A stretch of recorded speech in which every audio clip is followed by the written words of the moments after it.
everyone, this is Anusha, lecturer in Commerce Department, SVS College, Bandwad.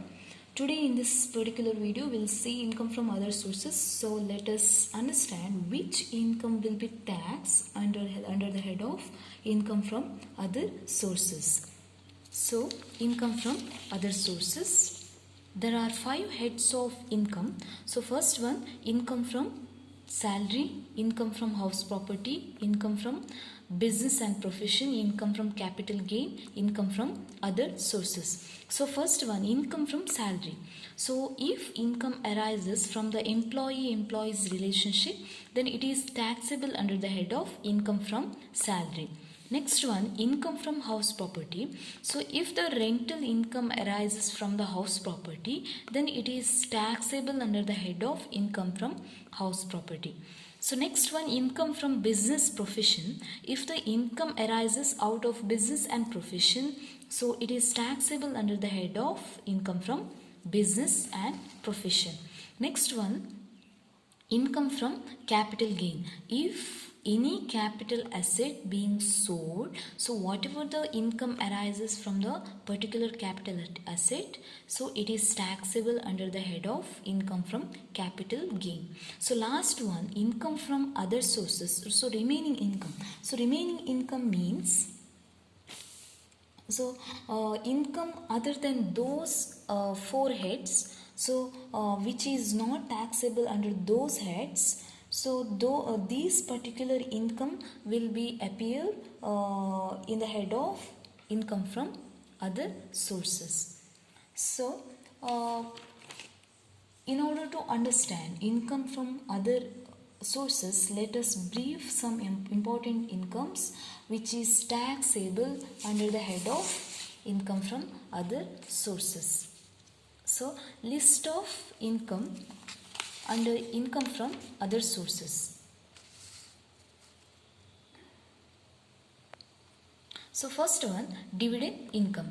So if the dividend income arises from the Indian company, so it is exempt under section 10 subsection 34.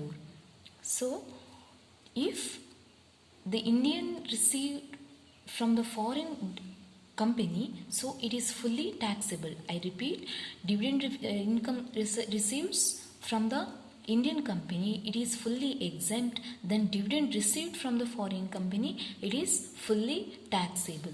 Next one, winning from horse race, lottery, game, show, etc. So it is casual in nature, so it is fully taxable under the head of income from other sources. So next one, rent from other asset excluding house property. So for example, one who generating income from particular plant and machinery, such particular income comes under the head of income from house other sources. So next one, rent from subletting of house property. It means tenant letting all other or part of a property to another. So it is simply means that rather than paying rent to a landlord, the subtenant pays to the tenant who then pays the landlord. So next one, composite rent. Composite rent means it is a joint rent. It means that owner of a property may sometimes receive rent in respect of building as well as other asset like furniture and plant and machinery. So and for different service provided in building such as lift, security, power backup, etc. So composite rent means owner of a property may sometimes receives rent in respect of building as well as other assets like furniture and plant and machinery, and for different services provided in buildings such as lift, securities, power backup, etc. So next one, agricultural income. So if the land is situated in India, it is fully exempt. I repeat, if the agricultural land is situated in India, it is fully exempt. But if the land situated outside India, it is taxable under the head of income from other sources. So next one, receipt as a MP or MLA. So in the form of salary, it is fully taxable under the head of income from other sources. But daily allowances, it is fully exempt under section 10 subsection 17. Next one, income from UTI and mutual fund. So it is fully exempt under section 10 subsection 35. Next one, fees received as a director for attending board meeting.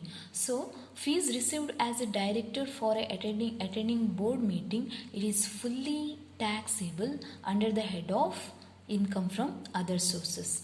Next one, family pension received after the death of employees. So it is also fully taxable under the head of income from other sources. Next one, award from government. So award from government, it is a fully exempt under section 10 subsection 17a. It is fully exempt under the under the section 10 17a. So next one, royalty income. So it is fully taxable. Next one, remuneration received by the teacher. So any remuneration received by the teacher, it is fully taxable under the head of income from other sources. Next one, interest income. So there are some exempt from the income from other sources. So first one, gold deposit bond. So interest on gold deposit bond, then interest on national plan certificate, next interest on post office savings deposit certificate, then interest on public provident fund, capital investment bond. These all exempt from the income from capital income from other sources. So other interests are fully taxable under the head of income from other sources.